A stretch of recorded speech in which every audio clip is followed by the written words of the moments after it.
I've been needing a new chopping board for a long time, so I was so glad when the brand sent me their double-sided set to me, and I can't wait to put it to the test. I've been looking for a cutting board that will not stain and that will not leave food odors on it, so this titanium set might just be the answer. The set comes with a product manual that answers some key questions about using the cutting boards and what to expect from it in terms of knife marks, which we will also put to the test shortly. So they give you two different size boards. One side, of course, is the titanium side, which is great to use for foods that will stain or that will leave an odor like onions.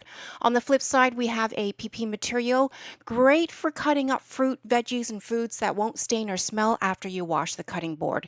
The larger side cutting board is actually perfect if you're going to cook a whole chicken or turkey or you need to cut up a large melon. It even has a grinder down here in the corner for, say, something like ginger, and something I always like for a cutting board is a groove along the edges of the cutting board to catch the juices from the food you're cutting so you don't have messes spilling over to the countertop. So we're putting the titanium side to the test first. I mentioned earlier that I don't like staining my cutting board, so we're actually using the titanium side to cut up these red peppers.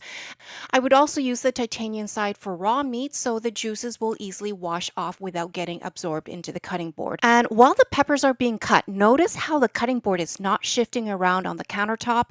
That's because of the silicone that is wrapped around the edges, which is keeping the chopping board in place. And check that out. If we had chopped the peppers on the flip side, all this red juice would have absorbed into the chopping board, and over time it would have stained it.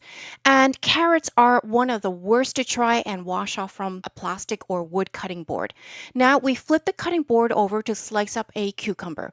Cucumber is mostly water, so the grooves along the edge of the cutting board will be able to catch the cucumber juice and prevent it from spilling onto the countertop. Now let's take the chopping board over to the sink and give it a quick wash. We're just using our regular dish soap and no harsh scrubbing required.